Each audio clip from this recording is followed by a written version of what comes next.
Bien, mais écoutez, bonjour à toutes et à tous.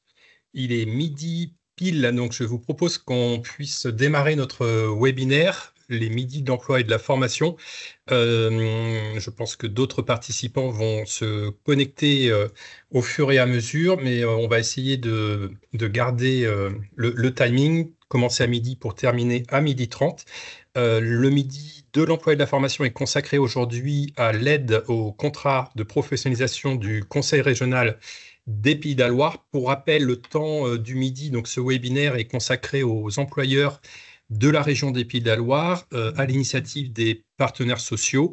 Donc, vous retrouvez notamment les différents organisations, mais partenaires sociaux côté employeur, le MEDEF Pays de la Loire, la CPME des Pays de la Loire, l'U2P des Pays de la Loire, l'UDES, la FRSEA, et avec le soutien de la préfecture région Pays de la Loire et donc de la région, et assuré au niveau du secrétariat par le CARIFOREF des Pays de la Loire. L'objectif de ce webinaire, c'est de pouvoir apporter des réponses concrètes aux entreprises, aux employeurs sur les sujets emploi, formation, compétences. On s'est rendu compte que finalement, il y avait énormément de solutions, mais que l'information n'était pas toujours diffusée. Et on s'est dit qu'un format très court, en format visio de 30 minutes, pour expliquer une aide, un dispositif, un financement ou valoriser une initiative territoriale ou une action, était peut-être le meilleur moyen pour pouvoir informer. Mon collègue Mathias s'occupe du fil de discussion, le chat, pour vous donner des informations, des liens Internet pour que vous puissiez ensuite aller chercher de la matière. Mais n'hésitez pas de votre côté également à utiliser le fil de discussion, le chat, pour faire des remarques, poser des questions, même si on prévoit en fin de webinaire un temps questions-réponses. Pour les règles du jeu, simplement vous rappeler qu'il est nécessaire de couper les micros, sauf si vous voulez prendre la parole, mais plutôt en fin de webinaire, pour pas que nous ayons des parasites. Également vous dire que le webinaire est enregistré et sera hébergé sur le site du CARIFOREF. Donc, pour les personnes qui ne souhaitent pas se voir dans l'enregistrement, il faut également couper vos caméras. Donc, simplement, voilà, surtout couper les micros. Je suis heureux de pouvoir organiser ce webinaire avec nos deux intervenants, avec donc Monsieur Marc Genet, qui est dirigeant de Black Blue Bee Studio et qui nous expliquera les leviers, les enjeux pour son entreprise, d'aller sur la question de l'alternance, et notamment par rapport à ses métiers et comment il a pu intégrer un alternant et comment pour lui c'est une politique aussi à la fois de management, mais aussi par rapport au secteur d'activité, l'enjeu du point de vue potentiellement métier vis-à-vis de l'alternance dans l'enseignement supérieur. Et par rapport au contexte actuel, j'interviendrai en 2 mots sur la question des aides d'alternance. Je pense qu'on pourra peut-être avoir un petit mot sur ce qu'on prévoit. Et on souhaitait ensuite effectivement faire intervenir M. Renaud Moutarde, qui est donc directeur emploi formation professionnelle au Conseil régional des Pays de la Loire, pour nous faire un vrai point d'actualité sur l'aide au contrat de professionnalisation. Il est midi 03, je vous propose qu'on démarre. Alors, de bien couper vos micros. Je pense qu'il y a un micro qui doit être coupé quelque part. Voilà, en propos introductif, simplement vous rappeler quelques chiffres. On a une région qui est très, très dynamique au niveau des Pays de la Loire en matière d'alternance, puisqu'on compte aujourd'hui 63 000 alternants rapportés au poids de la région. Il s'agit aujourd'hui du meilleur taux d'insertion, puisque à 6 mois, on peut voir qu'on est à 72% et donc 9 points de plus qu'au niveau du national. Et on voit aussi que par rapport au niveau de diplôme, et c'est aussi là un vrai sujet d'actualité, le taux d'emploi augmente en fonction du niveau de diplôme, 78% avec un BTS versus 60% avec un CAP. Et ça concerne notamment les sujets qu'on a aujourd'hui et qu'on doit traiter sur la question des aides de alternance vis-à-vis des employeurs notamment, et une insertion avec le diplôme en poche, 75% contre 63% sans diplôme. Je ne vais pas tout détailler, mais on est intéressé par ce chiffre pour montrer que la région des Pays de la Loire a mené une vraie politique de développement de l'alternance. Côté organisation, on considère l'alternance comme un levier pour le maintien des compétences du point de vue des entreprises et aussi préparer l'avenir, notamment du point de vue des jeunes générations. On a un sujet d'actualité aujourd'hui sur la révision des aides alternance et on attend les annonces du gouvernement et donc sur les annonces budgétaires, mais on a plusieurs hypothèses, notamment des hypothèses hypothèse selon soit la taille de l'entreprise, soit les niveaux de diplôme, ou un abaissement général des aides, avec une hypothèse la plus probable qui serait le maintien de l'aide pour l'ensemble des structures, des entreprises, et quel que soit le niveau de diplôme, et un passage de 6 000 € à 4 500 €. Mais tout dépend encore des annonces budgétaires, puisque rien n'est acté, mais on trouvait ça important d'acter ce webinaire, de l'illustrer par rapport au témoignage d'une entreprise et aussi le soutien de la région vis-à-vis du contrat de professionnalisation. On vous donnera des éléments de toute façon à la suite de ce webinaire, tout le rendu et sans doute des points d'actualité dès qu'on en saura un peu plus vis-à-vis du gouvernement.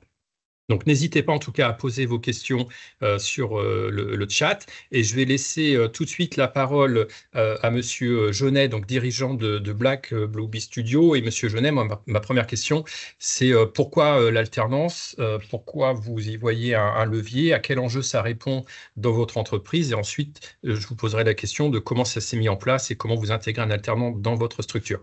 Je vous donne la parole, et vous pouvez bien sûr présenter aussi votre entreprise. On a une petite présentation qui illustre votre propos. Donc déjà, bonjour à tous. Ouais, je vais passer rapidement sur la partie présentation d'entreprise. Donc nous, on est une société donc, qui est spécialisée dans le développement logiciel, le développement d'applications, que ce soit applications web, applications mobiles, logiciels et autres. On est spécialisé dans le développement vraiment 100% sur mesure, donc voilà, de A à Z pour nos clients, pour répondre à 100% de leurs enjeux finalement et de leurs besoins.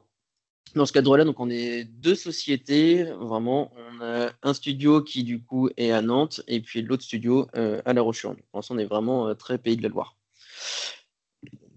Je ne vais pas forcément m'étendre beaucoup plus dessus. En revanche, donc sur la partie donc le pourquoi les alternants, donc quelle est notre politique derrière. Donc comme je le disais, on a deux studios. Notre politique, c'est quand même de miser énormément sur les alternants, et donc pour ça.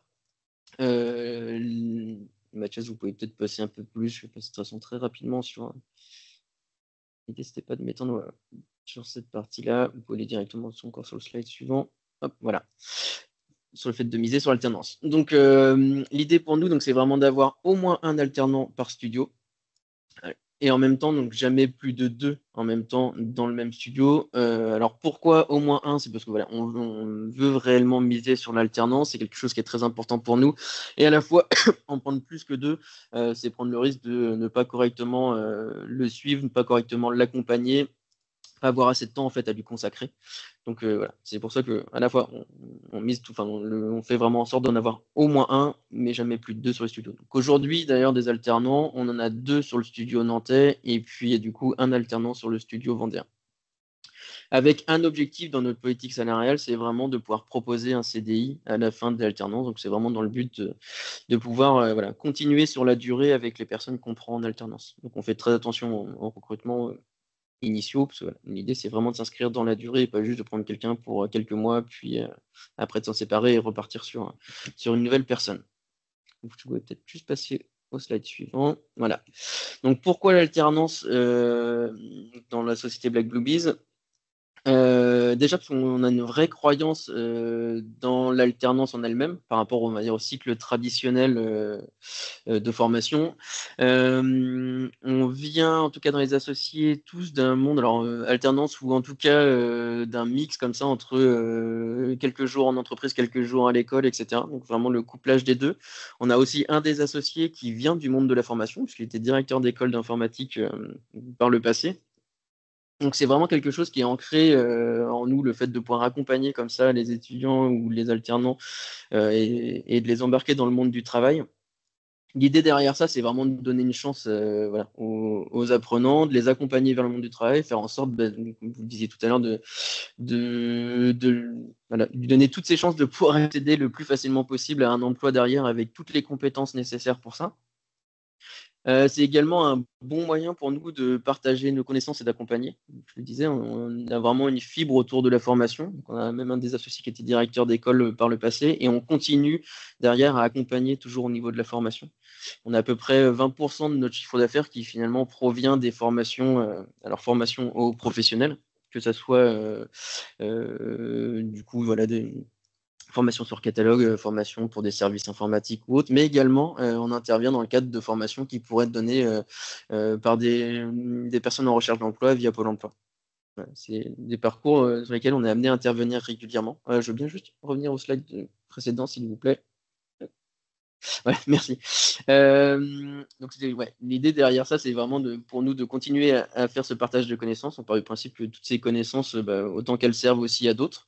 Et puis c'est aussi un bon moyen pour nous de pousser nos collaborateurs finalement vers une démarche pédagogique et ainsi progresser eux-mêmes. Alors deux éléments là-dessus, c'est que donc, comme je disais, donc on a toute une partie du chiffre d'affaires qui est en lien avec la formation. On a, potentiellement tous les collaborateurs pourraient être à un moment amenés à donner des formations, voilà, via des organismes de formation. Donc déjà, c'est un bon moyen de parfaire leur démarche pédagogique. Et puis, c'est un bon moyen de progresser eux-mêmes, puisqu'on voit que voilà, c'est complètement différent de savoir voilà, avoir une connaissance qu'on a appris un peu sur le tas, et puis qui est un peu un mécanisme sans y faire trop attention. Et puis, c'est tout autre chose de savoir l'expliquer à quelqu'un d'autre, parce que là, voilà, ça demande des connaissances beaucoup plus approfondies. Donc le fait de devoir comme ça passer du temps à l'expliquer à quelqu'un d'autre, ça nous oblige nous aussi finalement à beaucoup plus se poser les questions de comment ça fonctionne un peu plus finement, voilà, comment ça marche derrière pour pouvoir derrière correctement l'expliquer. Donc, donc ça nous oblige vraiment à progresser sur deux biais, c'est et l'axe pédagogique et puis finalement même la technique en elle-même pour être capable de correctement la retransmettre derrière. Ça permet aussi pour nous voilà, de stimuler une espèce de nouveauté au sein de la société. On ne reste pas voilà, sur nos acquis ou autres. On a toujours cette nouveauté qui arrive avec des personnes qui ont des visions différentes. Et donc voilà, ça permet de stimuler tout ça. Et puis évidemment, le dernier axe pour nous, en tout cas sur Alternance de manière générale, c'est quand même de former nos futurs collaborateurs, puisque l'idée, c'est quand même de les garder par la suite.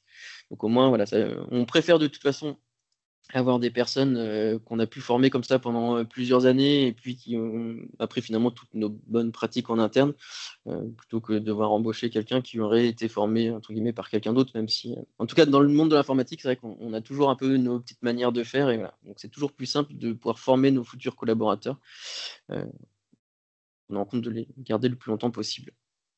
Si vous pouvez juste passer au slide Monsieur suivant. Jeunet, je peux Oui. simplement vous demander le niveau de diplôme, ça peut être varié, ou quel type de diplôme et intitulé de diplôme sur deux, trois exemples Là dans... aujourd'hui, ils sont tous c'est toujours dans un cycle du coup master dans ces cas-là. Donc on en a deux là qui sont en train de faire du coup leur école d'ingénieur. Donc les deux sur Nantes, c'est ça. Celui du coup qu'on a sur La Roche, c'est un tout petit peu différent parce que là pour le coup c'est vraiment le cadre d'une reconversion. Justement, c'est mon alternant qui a plus de 30 ans, qui a 37 ans exactement, qui était paysagiste par le passé et puis voilà, qui voulait un changement de vie complet et donc qui a entamé une reconversion il y a maintenant 2 ans, un an. Donc on l'accompagne sur cette partie-là et lui, du coup, c'est dans le cadre d'un bac+4. Donc c'est vraiment une formation via l'ENI sur un cycle assez court, mais du coup assez intense aussi. Et voilà. Mais donc finalement, c'est quand même pour avoir un master 1 à la fin. D'accord, merci. Et donc, c'est vrai que si je me focalise là sur l'alternance des plus de 30 ans, parce que c'est ce qui va nous intéresser dans le cadre de ce webinaire, pourquoi derrière on mise du coup sur sur ce type d'alternance-là? Encore une fois, premier élément, c'est vraiment de donner sa chance alors, reconversion, parce qu'on peut partir du principe qu'elle, pour beaucoup, elle va être choisie. Mais certaines fois, c'est aussi qu'elle est subie. C'est des personnes qui ont perdu leur emploi et qui, derrière, en fait, en profitent pour changer d'horizon et pousser leur reconversion. Donc, vraiment, voilà, réagir et puis prendre leur vie en main et échanger. On voit que c'est quand même un choix qui est mûrement réfléchi. On a vraiment une différence, je trouve, là-dessus par rapport à des jeunes étudiants qui, certaines fois, font des écoles parce que ça leur plaît, mais qui, en même temps, ne se sont pas forcément toujours posé les questions, etc., et qui ou poursuivent les copains ou n'importe quoi.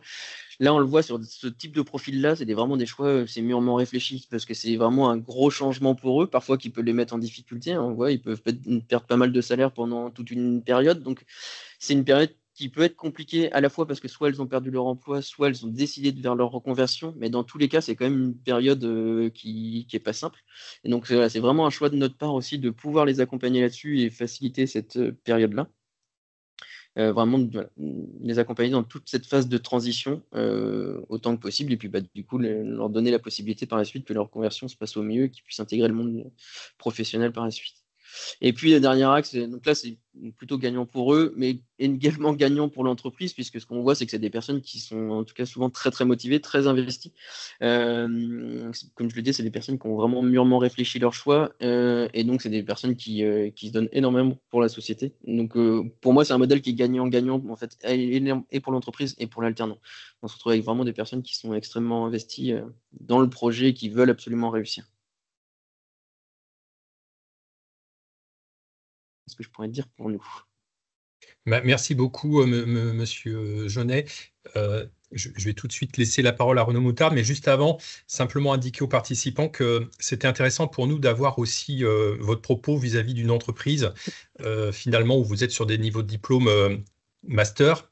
Oui. Et rappeler la technicité dans vos métiers, puisque parfois on peut avoir une représentation niveau de diplôme versus technicité, où on peut parler de différents secteurs d'activité, mais de rappeler qu'il y a énormément de métiers aussi qui demandent un niveau de diplôme élevé, mais qui peuvent être très techniques. Ça, c'est le premier point, et que l'alternance peut répondre à cet enjeu aussi de professionnalisation sur des métiers techniques, notamment dans vos secteurs, je pense aussi au numérique et d'autres secteurs d'activité. Vous avez bien évoqué la question de l'équilibre entre le sujet de la pédagogie et de la professionnalisation, et finalement le principe gagnant-gagnant, c'est d'accompagner aussi l'alternant pour qu'il puisse aller jusqu'à son diplôme, mais il y a tout un parcours où en allant vers son diplôme, il connaît son environnement, il apprend, il est professionnalisé techniquement, et du coup ça vous permet aussi potentiellement de miser sur du recrutement, et ça nous on le voit quand même aussi comme un levier. J'avais pas toujours identifié les sujets propres à la reconversion, mais effectivement c'est un vrai sujet, notamment pour les plus de 30 ans, et je pense que ça peut être un enjeu d'actualité, un enjeu aussi pour demain, de réfléchir aux dispositifs alternance et notamment les soutiens versus projets de reconversion. Ça, c'est un vrai sujet.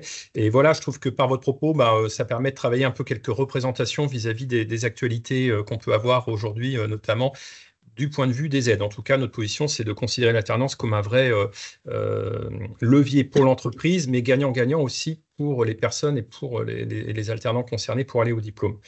Je vous remercie beaucoup, Monsieur Jaunet. Il est 17, donc je ne veux pas prendre trop de temps. J'ai été trop long déjà, et je vais laisser la parole à Monsieur Renaud Moutard, donc en tant que directeur emploi formation professionnelle du Conseil régional des Pays de la Loire, pour nous faire un focus justement sur l'aide de la région. Renaud, je vous laisse la parole. Merci Jean-Baptiste. Bonjour à toutes et à tous. Donc, le Conseil régional a décidé, c'était en 2024, d'expérimenter une aide au contrat de professionnalisation. Pourquoi ? Parce que nous sommes une région qui a la chance de connaître un chômage faible, 5,9% aux dernières statistiques disponibles, soit le taux de chômage le plus faible de France. On s'en félicite. Mais je dirais en miroir, nous rencontrons des difficultés de recrutement. Vous rencontrez également, en tant que chef d'entreprise, recruteur, des difficultés de recrutement, avec devant une demande d'emploi qui est parfois éloignée du marché du travail parce que manque de formation ou de qualification qui permet d'accéder aux emplois disponibles.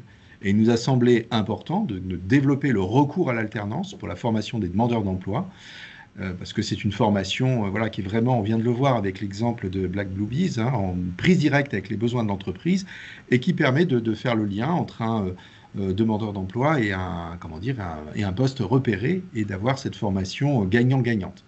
En Pays de la Loire, on compte à peu près 60 000 apprentis et 10 700 contrats de professionnalisation tous les ans, même un peu plus pas loin de 63 000 apprentis. On peut passer à la diapositive suivante pour indiquer que l'objet, c'était de soutenir la formation via une aide économique à la formation, à l'employeur, pour les demandeurs d'emploi âgés de plus de 30 ans.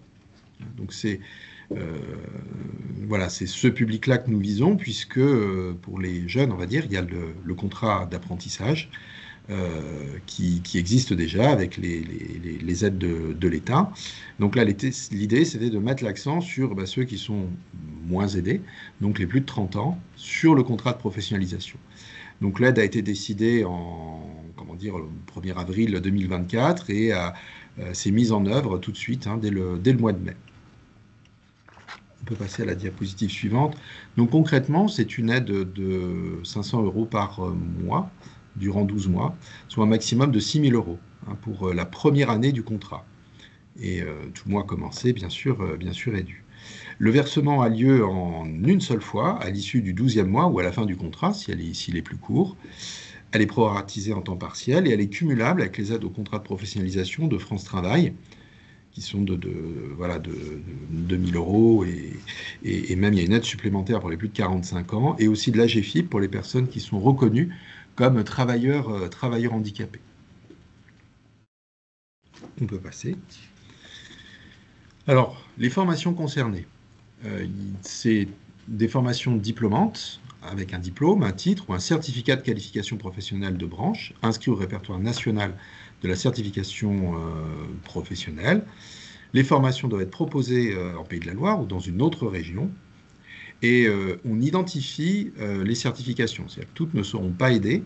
On a un dialogue très soutenu avec les fédérations professionnelles de branche pour regarder quelles sont, au regard des tensions sur le marché du travail, là où c'est le plus utile d'aider à former. Où est-ce qu'on est en manque de personnel? Quelles sont les certifications, les métiers les plus en tension? Donc il y a 800 certifications qui sont retenues à ce jour avec une liste qui permet de cibler notre aide là où l'emploi est le plus difficile à pourvoir. On peut passer. On a voulu un système simple, ergonomique. Donc sur le site du Conseil régional, il y a un portail des aides. Et là, l'employeur peut faire sa demande en direct avec un formulaire en ligne assez simple à remplir. Vous avez l'URL qui est mise dans la diapositive. Et donc ça se fait en 2 étapes. Avec le premier, la demande d'aide.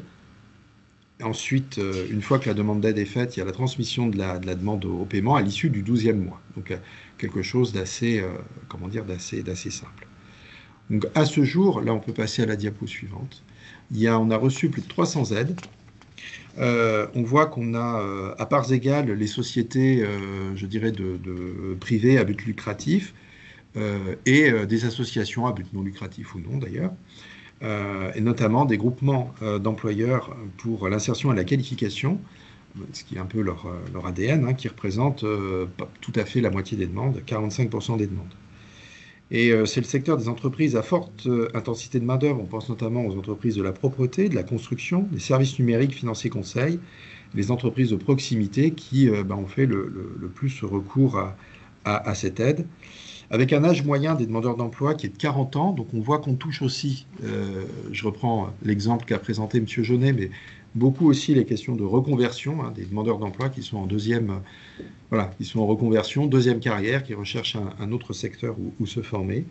Répartition avec une majorité à 56% pour les hommes, on n'est pas tout à fait paritaire, et 55% des demandes qui concernent des demandeurs d'emploi qui relèvent pour nous de ce qu'on appelle les publics prioritaires, c'est-à-dire peu qualifiés, allocataires des minima sociaux ou reconnus travailleurs handicapés.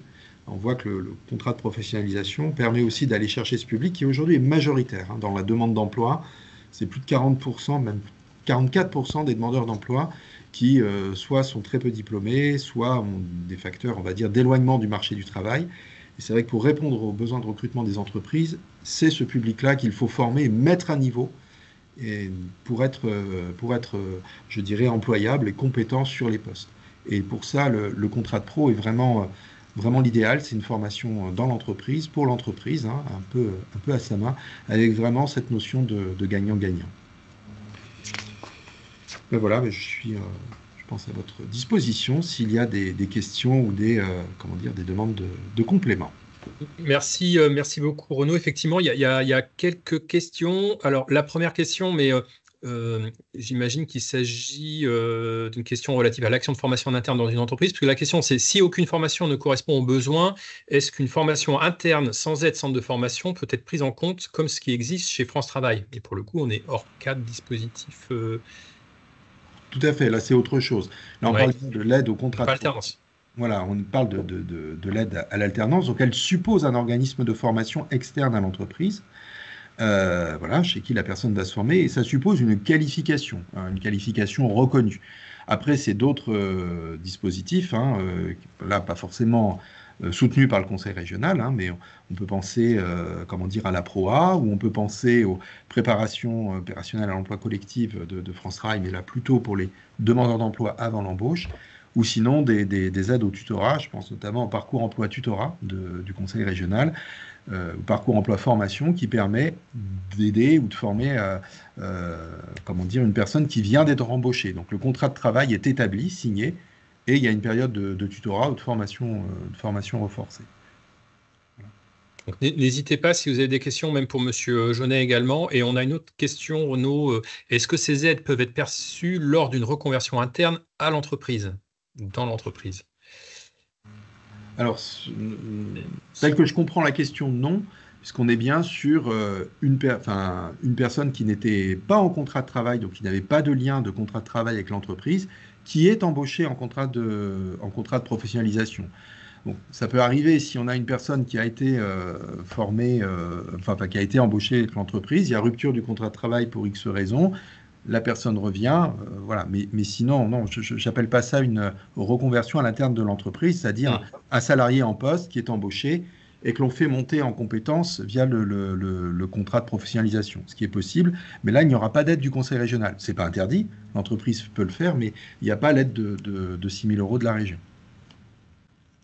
Est-ce qu'on peut intervenir oralement ou pas? Bien sûr, vous pouvez intervenir oralement. N'hésitez pas à lever la main si vous voulez prendre la parole. Et donc, allez-y. Je continue, c'est Fabien Kébirou. Je continue sur la partie qui est différente. J'ai bien compris et merci de la réponse.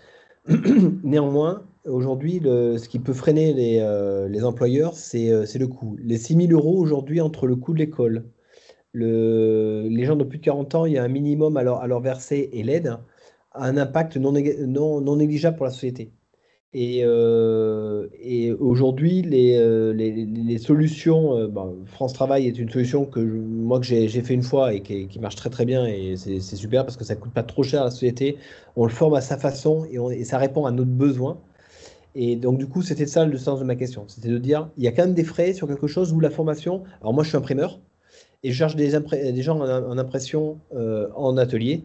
Et excusez-moi de faire mon cas particulier, mais c'est compliqué de trouver des gens. Et si je ne les forme pas en interne, j'ai du mal à les trouver. Voilà, et c'était pour ça. Donc du coup, ce que je comprends avec votre réponse, et je voulais juste vérifier que ça, c'est que ça ne répond pas. Votre proposition là ne répond pas à mon besoin en fait. Après, tout dépend effectivement quel est le besoin de l'employeur et quel est la stratégie de formation. Là, ce que vous évoquez sur les aides de France Travail, on est sur une formation qui est avant embauche. Hein, donc voilà, donc la personne est, je dirais, sous statut de stagiaire de la formation professionnelle, donc rémunérée par France Travail. Elle est considérée comme en formation, avec un temps de formation dans l'entreprise, avec ou non intervention d'un centre de formation externe, mais souvent la formation n'est pas certifiante, n'est pas qualifiante. Parce que c'est des durées de formation assez courtes, mais ça peut être un choix tout à fait pertinent. Hein, j'ai aucun problème, au contraire, à ce que les employeurs y recourent pour former, je dirais, à leurs mains et donner un premier niveau de qualification, permettre de connaître le métier, de pouvoir être rapidement compétent sur le poste du travail. Et une fois que cette formation sous statut de stagiaire de la formation professionnelle, un demandeur d'emploi est terminé, après on rentre en contrat de travail. Là, le contrat de professionnalisation, la personne est bien en lien avec l'employeur. C'est d'abord un contrat de travail avant d'être une formation. Effectivement, il y a un coût à la formation, en général pris en charge par l'OPCO de branche, donc qui se subroge à l'employeur pour payer le centre de formation choisi par l'entreprise. Et là, en général, on est sur des formations, j'allais dire, plus costauds, qui permettent d'avoir une certification. Voilà, on est sur quelque chose de différent, d'une autre nature que ce que je viens d'évoquer, mais qui a également sa place. Tout dépend un petit peu de ce que vous choisissez. Il n'y a pas une seule aide unique. Celle que je présente n'est pas la panacée universelle. Elle répond à un besoin, mais voilà, il y en a d'autres aides existent pour des besoins différents. Merci Renaud. Je vois qu'il y a pas mal de questions, donc je vais essayer on va essayer de les traiter avec quelques réponses un peu synthétiques. À l'oral, je vais laisser peut-être la parole à Madame Pasquale qui avait une question, qui a levé la main pour la Fédération du bâtiment, et je regarde les questions qui sont dans le fil de discussion. N'hésitez pas à lever la main pour poser votre question à l'oral, ça peut être plus simple. Bonjour, merci pour vos interventions et précisions sur cette aide. J'ai une question un peu particulière. J'étais dans une situation avec une entreprise adhérente qui souhaitait embaucher en fait cet été un menuisier en contrat de professionnalisation.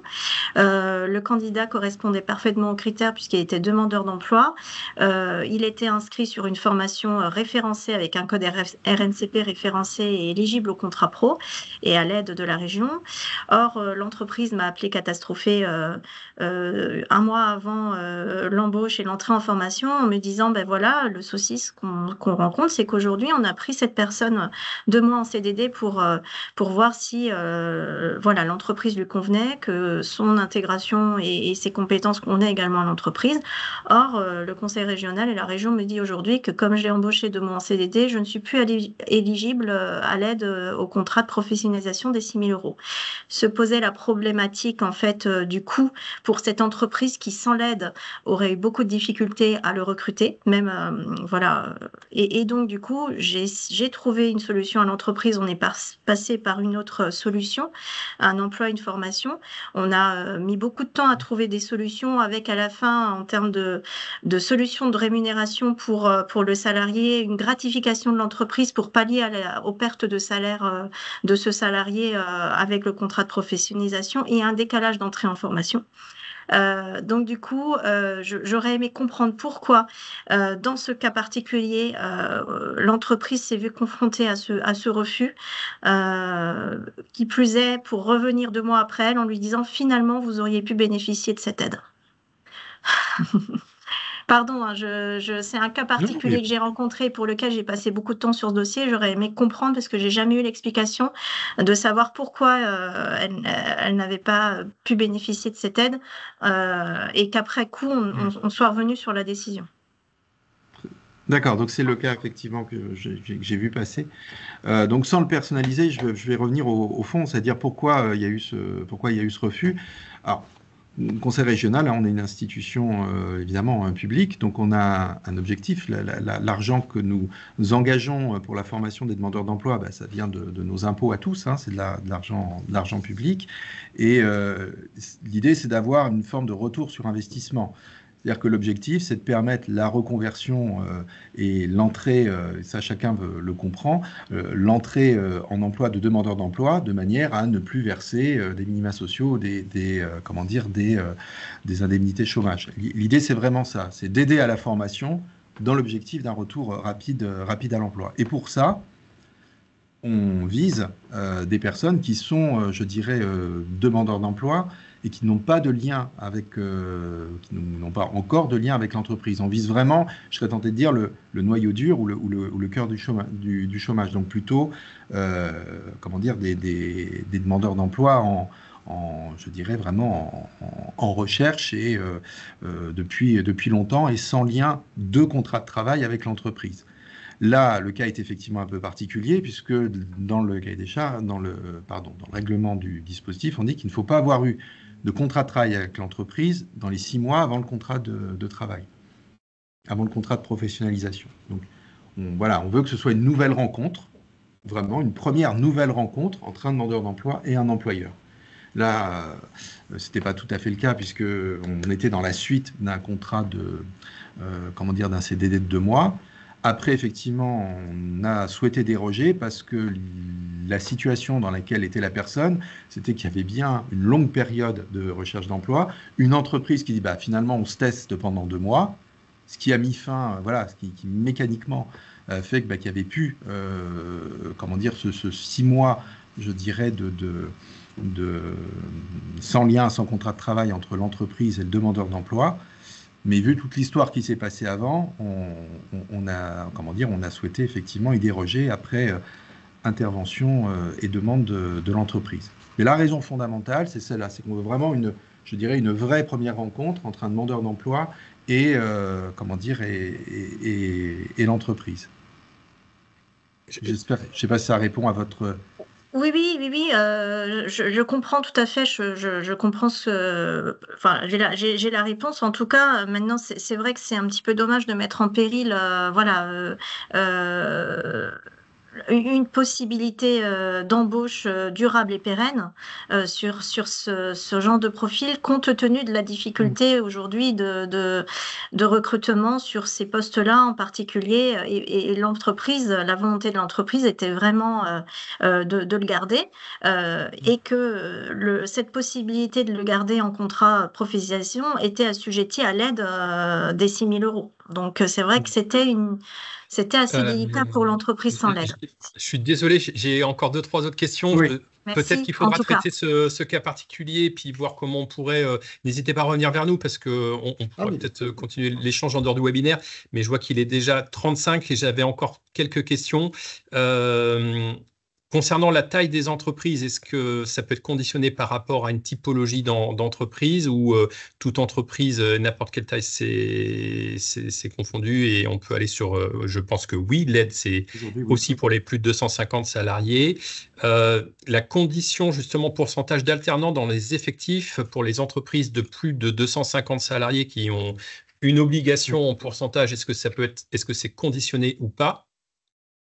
Est-ce que vous vérifiez en fait le pourcentage d'alternants dans les effectifs d'une entreprise de plus de 250? Non. Non, c'est-à-dire que si l'entreprise dépasse son quota, on aidera, ou si elle est en dessous de son quota et qu'elle est en train de l'atteindre, le versement de l'aide est indépendant. Le versement de l'aide de la région est indépendant. Et une autre question, pour une entreprise qui peut être en région, mais avec plusieurs sites sur d'autres régions, et même allant plus loin, un siège en région, le siège de l'entreprise est sur la région, mais à d'autres sites rattachés, mais sur d'autres régions. Est-ce que l'aide peut bénéficier aux sites hors région? C'est pour les établissements en Pays de la Loire. Voilà. On prend l'établissement mais en Pays de la Loire. Sur les Pays de la Loire. Voilà. Même si le siège est à Paris ou ailleurs, l'établissement en Pays de la Loire. Et j'ai peut-être une question de Monsieur Le Serre. Le montant de cette aide restera-t-il identique? Et ça, c'est forcément une question que tout le monde se pose en 2025. Mais c'est difficile peut-être là de s'exprimer pour le moment. Ou sera-t-elle alignée sur l'aide à l'apprentissage si elle passe à 4 500 €? Alors, il n'y a pas forcément de volonté de notre part de, je dirais, s'aligner sur l'apprentissage. Donc là, aujourd'hui, elle est de 6 000 €. Ce qui va dépendre d'une éventuelle révision du dispositif. Là, on est en train d'élaborer notre budget. Ça sera au mois de décembre, quand il sera voté, où il y aura peut-être des évolutions. Ça dépendra. Mais aujourd'hui, elle est de 6 000 € et c'est indépendant, je dirais, c'est pas dépendant de la propre politique de l'État. Ça sera davantage dépendant des dotations que l'on perçoit et des éventuels impacts financiers que ça aurait sur la région, et donc la nécessité de réviser les politiques. Voilà, pour être tout à fait clair. Donc il faudra suivre l'actualité et on verra dans le temps comment on ajuste l'actualité aussi au niveau région, du point de vue aussi de l'État. J'ai une question, mais que je comprends peut-être un peu moins. Je ne sais pas, Madame Tellier, si vous voulez poser la question à l'oral concernant les PEE et les périodes d'immersion. Tout à l'heure, donc, la personne avait fait mention d'une période de contrat. Est-ce que quand on fait une période d'immersion professionnelle avec France Travail, mission locale, etc., c'est des conventions? Du coup, est-ce que ça compte ou pas par rapport à cette contrainte de ne pas avoir de contrat au préalable avant l'utilisation de ce dispositif? Alors, je vous remercie de poser cette question, parce que là, au contraire, c'est peut-être même le parcours idéal que l'on souhaite. C'est-à-dire que quand il y a une POE ou une formation, quelle qu'elle soit, ou une préqualification, la personne n'est pas en contrat de travail. Oui, donc c'est bien le lien contractuel avec l'employeur ici qui est important par rapport à la situation. Okay. Mais si on a le contrat de pro qui s'enchaîne dans la seconde après la fin d'une formation, que ce soit une période d'immersion, une POE, etc., au contraire, ça nous va bien. Et souvent, c'est ça qui se passe. C'est-à-dire on se teste en préparation opérationnelle à l'emploi, ou d'autres dispositifs de formation, et après la qualification se poursuit en contrat de pro. Ça, c'est quelque chose qui marche, alors là, dans le gagnant-gagnant, c'est quelque chose qui marche bien. Et pour ça, je dirais, les conseillers des OPCO de France Travail peuvent vraiment aider les employeurs, vos DRH, à faire des choix un peu judicieux entre toutes les aides. Mais encore une fois, pour répondre à votre question précise, une période d'immersion en entreprise ou une préparation opérationnelle à l'emploi de France Travail, ça s'enchaîne tout à fait avec un contrat de pro et dans ce cas-là, il reste éligible à l'aide.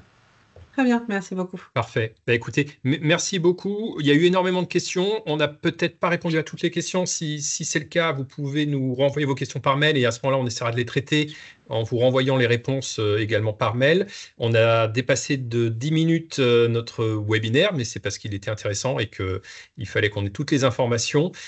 Donc, merci aux intervenants. Merci à M. Genet. Merci à M. Moutard. Je pense que le propos était complémentaire dans une actualité quand même qui peut clairement concerner les politiques d'alternance et notamment pour notre région. Vous indiquez que le prochain webinaire, les midis de l'emploi et de la formation, ce sera sur le thème du recrutement des personnes en situation de handicap et ce sera le 15 novembre prochain, donc à midi, animé par Marc Maradour, le délégué régional de l'UDES des Pays de la Loire, et que vous retrouvez l'ensemble des vidéos, des enregistrements sur le site chaîne YouTube du CARIF, OREF des Pays de la Loire. Voilà, je vous remercie, merci pour votre participation et puis on se retrouve bientôt pour un prochain webinaire et je vous souhaite un très bon appétit et une très belle fin de journée. Merci beaucoup. Au revoir.